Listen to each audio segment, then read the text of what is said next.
Ia pun akan memberitahukan kepada Nona Fengno karena Nona Fengno telah menembus ranah martial science.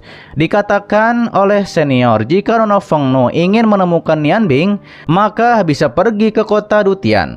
Setelah mengetahuinya, Nona Fengno pun berterima kasih dan langsung berangkat menuju kota Dutian. Sementara itu, kembali kepada Nian Bing yang sudah sampai di kampung halamannya. Ia pun tidak menyangka ia sebenarnya mewakili kerajaan lain untuk bersaing di kompetisi penyihir. Ia pun mengingat ketika Presiden Longzi mengatakan, satu hal lagi yang perlu Nian Bing selesaikan untuk asosiasi. Nian Bing pastikan ia tidak akan mempermalukan ayahnya. Namun ketika di jalan ia ditegur oleh seseorang. Orang itu menyampaikan meski Nian Bing sudah mengenakan pakaian biasa, tapi aura Nian Bing tidak berubah. Ia pun mengundang Nian Bing datang ke tempatnya jika Nian Bing punya waktu. Ia juga memberitahu dalam beberapa hari akan ada kompetisi penyihir baru.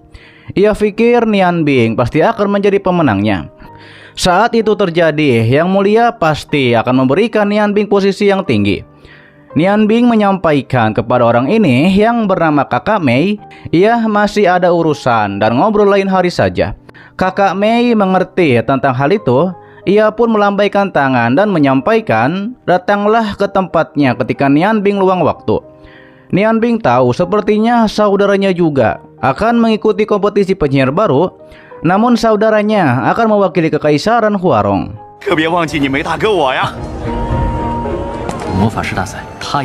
Kemudian Nian Bing masuk ke sebuah toko baju. Ia pun disambut oleh pelayan. Pelayan menanyakan apa yang ingin Nian Bing beli. Nian Bing menyampaikan bahwa ia ingin membeli pakaian yang lebih bagus dan melambangkan statusnya. Soal masalah uang tenang saja. Pelayan pun mempersilahkan Nian Bing untuk mengikutinya. Terlihatlah pakaian di sana memiliki kualitas terbaik. Nian Bing dapat memilihnya perlahan-lahan. Namun karena pelayan masih ada tamu di luar, ia pun mempersilahkan Nian Bing untuk memilih sendiri. Ketika itu Nian Bing mengingat di saat saudara kecilnya sangat menyukai baju warna merah dan emas. Akan tetapi tiba-tiba saja ada seorang wanita memanggil Nian Bing dengan nama Rong Bing. Diketahui wanita ini bernama Nona Yino. Nona Yino menanyakan mengapa Nian Bing tidak langsung memujinya ketika ia baru saja datang. Kelihatannya Rong Bing cukup bijaksana. Ia pun menyuruh Rong Bing mengaku bahwa sebenarnya Rong Bing mengikutinya secara diam-diam. Mendengar hal itu, Nian Bing bertanya-tanya ini siapa? Ia pun bingung harus menjawab apa. Di sisi lain, Nona Yino bergumam mengapa Rong Bing muncul di sini. Bukankah seharusnya Rong Bing berada di kediaman Rong? Nian Bing tahu dari perkataannya bahwa Nona Yino ini sangat akrab dengan Rong Bing.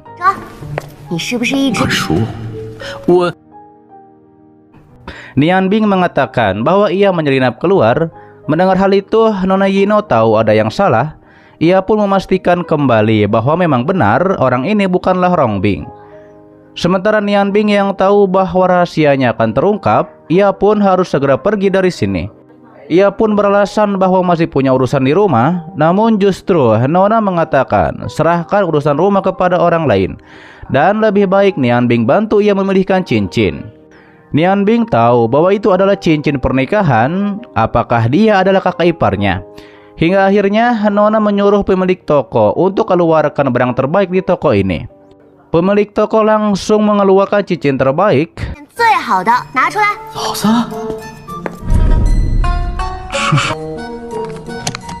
Sementara Nian Bing akan memilih cincin yang sembarang saja agar ia bisa mengelabui Nona Yino. Karena paling nanti ia meminta maaf kepada Rong Bing. Setelah menunjuk cincin yang ia pilih, Nona mengetahui bahwa Nian Bing memilih dengan asal. Apakah seleranya benar-benar norak? Ia pun mencubit pipi Nian Bing dan memastikan ini bukanlah penyamaran, tapi ia belum pernah melihat orang seperti ini di keluarga Rong. Berpindah di tempat lain, diperlihatkanlah ada ukiran di sebuah pohon bahwa ternyata Rong Bing dan Nian Bing adalah saudara kandung.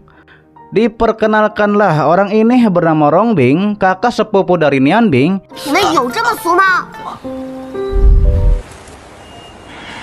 Ia pun penasaran bagaimana keadaan Nian Bing sekarang. Ia pun mengingat ketika di masa lalu ia membangunkan Nian Bing kecil yang terjatuh. Ia juga memeriksa keadaan Nian Bing yang lututnya terluka, dan akhirnya akan membawa Nian Bing ke dokter. Dikatakan oleh Nian Bing bahwa kakaknya ini sangat baik. Ia bertanya mengapa Rong Bing begitu baik kepadanya. Ditegaskan oleh Rong Bing karena ia adalah kakak dari Nian Bing. Karena ayah mereka adalah saudara kandung, daripada itu mereka juga adalah saudara kandung. Itu tidak akan pernah berubah selamanya. Rong Bing mengira bahwa Nian Bing ini sudah mati. Terkadang ia pergi ke kamar mandi untuk memeriksanya. Ia juga menyuruh para pelayan agar tidak menyentuh apapun di kamar Nian Bing, membayangkan seandainya suatu hari nanti Nian Bing akan kembali. Kembali kepada Nian Bing yang diejek oleh Nona Yino bahwa Nian Bing tidak bisa diandalkan, hingga akhirnya Nona Yino akan memilih sendiri. Kemudian ia pun menunjuk sebuah kotak. Pemilik toko langsung mengambilnya. Pemilik toko memuji Nona yang penglihatannya bagus, bisa menemukan harta karun di toko ini. Diketahui harta itu dipadukan dengan lencana giok darah dengan elemen api. Setelah memakainya, tidak hanya membantu mengumpulkan energi, tapi bisa melindungi pemakainya, yaitu di saat momen kritis. Hingga akhirnya Nona akan membeli ini. Ia pun mengatakan kepada Nian Bing, "Kau baru saja selesai memberi hormat kepada keluarga Nian Bing dan bergegas menemui Nona." Dan pastinya Rong Bing menjadi lelah. Mendengar itu, Nian Bing tahu sepertinya kakaknya mengira bahwa ia sudah mati. Kemudian Nona memakaikan lencana itu kepada Nian Bing. Nona pun bergumam di dalam hatinya bahwa ini adalah hadiah dari kakak iparnya. Dan ia tahu sebenarnya orang ini adalah Nian Bing. Setelah hal itu, Nona menyuruh Nian Bing untuk pulang dan beristirahat. Kembali kepada kakak sepupu Nian Bing, ia pun mengatakan akan mengunjungi Nian Bing lagi saat musim semi tahun depan. Kompetisi penyihir akan segera dimulai. Ada beberapa buku yang belum dibaca, dan ia harus segera bergegas dan bersiap-siap. Sementara itu, Nian Bing sudah ada di depan gerbang keluarga Rong. Ia pun mengingat ketika ayahnya diusir oleh ketua. Ketua pun menegaskan, mulai dari sekarang Rong Tian bukan bagian dari keluarga Rong. Ia pun menyuruh untuk membawa Nian Bing pergi sejauh mungkin. Di masa depan, hidup atau mati, Rong Tian tidak ada hubungannya lagi dengan keluarga Rong. Nian Bing bertekad ia akan membalas perlakuan ketua kepada keluarganya. Ia akan membalasnya 2 kali lipat. Berpindah di bukit kesunyian, Yoyo pun berdiskusi dengan ibunya bahwa ia sangat kuat. Ia berhasil menangkap semua saman, tapi ibunya bilang ia hanya ingin putrinya kembali dengan selamat. Ratu pun mengatakan seharusnya ia menghukum Ping Chao. Hal itu disebabkan karena tidak kembali membawa pedang iblis. Namun karena Ping Chao melindungi putrinya dengan baik, maka itu bisa menebus kesalahan Ping Chao. Ping Chao berterima kasih atas belas kasihan Ratu. Kemudian Yoyo memperlihatkan batu hijau yang di dalamnya ada saman. Ratu pun senang bahwa putrinya melakukan pekerjaan baik dalam misi ini. Ping Chao, Yoyo ni这次任务 Ia pun menyampaikan pastinya Ping Chao tahu penguasa bulan selalu membedakan imbalan dan hukuman. Ping Chao membawa kembali seorang saman. Ia pikir ini waktunya membantu Ping Chao menembus ranah alam Or. Ditambah lagi sebagai pelayannya, Ping Chao hanya perlu melindungi putrinya. Jika putrinya sampai terluka sedikit saja, maka Ping Chao juga tidak punya alasan untuk hidup. Ping Chao menyampaikan yang mulia Ratu sangat bijak. Bahkan jika ia mengorbankan nyawanya, ia akan melindungi Yoyo. Terlihat Yoyo memprotes ibunya bahwa Ping Chao sangat baik kepadanya dan jangan memarahi Ping Chao. Lalu tidak lama muncullah ayahnya. Ayahnya pun bilang pada Yoyo, Yoyo memang putri penguasa kegelapan. Ia pun menanyakan kepada istrinya, apakah istrinya tahu benda yang dibawa oleh putri mereka. Dikatakan oleh Ratu, bukankah putri mereka membawa kembali sisa pecahan energi kegelapan dari seseorang yang mempraktekkan ilmu saman. Tapi ternyata ditegaskan oleh penguasa Yo bahwa yang dibawa oleh putri mereka adalah saman yang sangat kuat. Jika menjadikan jiwanya sebagai senjata sihir, maka sangat disayangkan. Namun putrinya pun memprotes, ia tidak peduli. Yang pasti ayahnya tidak boleh mencuri barang-barangnya.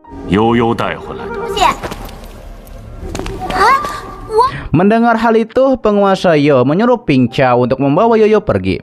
Setelah mereka menangani semuanya, ia akan menyerahkannya kepada Ping Chao dalam bentuk yang berbeda. Kekuatan yang dihasilkan oleh saman benar-benar di luar imajinasi. Setelah Ping Chao dan Yoyo pergi, ratu pun ingin melihat saman tersebut. Kemudian penguasa Yo menggunakan kekuatan sihirnya dan mengeluarkan saman. Ketika saman keluar, justru saman ingin melarikan diri, namun dicegah oleh penguasa Yo karena lebih baik saman patuh. Meski hanya jiwa juga tidak bisa lepas dari tempat ini.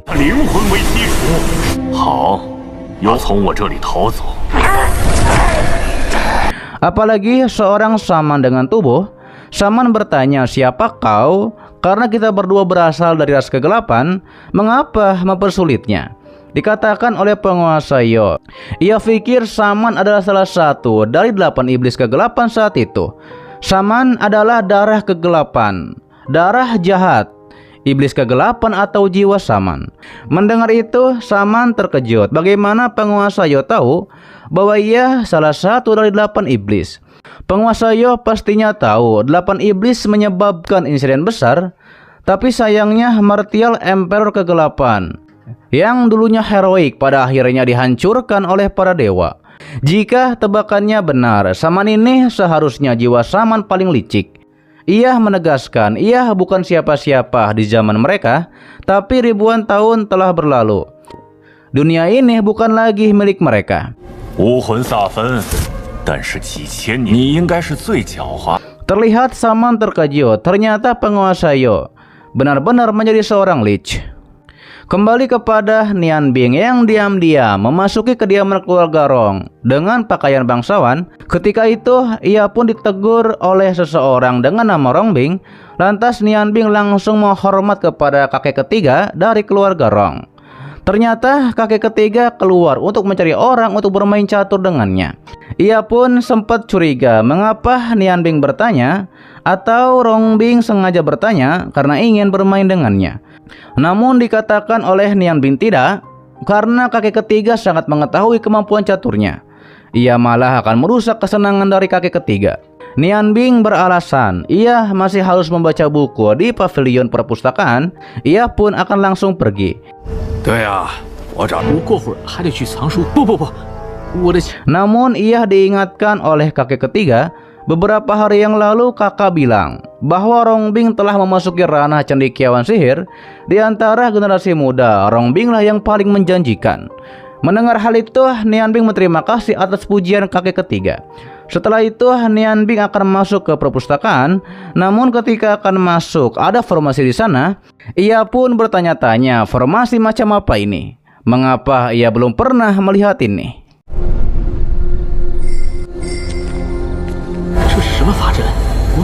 Oke guys, itu adalah dari Donghua yang berjudul Magic Chef Fate Orange Ace bagian ketiga-tiganya di season 2 kali ini. Untuk pas lanjut yang akan diupdate seminggu sekali seperti biasa, oke? Terima kasih buat kalian yang menonton sampai detik ini dan selalu mensupport channel admin. Sehat-sehat buat kalian semua dan jangan lupa di subscribe agar kalian tidak ketinggalan setiap notif berikutnya. Loncengnya juga dipencet, oke, agar kalian tidak ketinggalan setiap video baru lainnya. Dan sampai jumpa kembali di video selanjutnya. See you next time and bye bye. Assalamualaikum warahmatullahi wabarakatuh.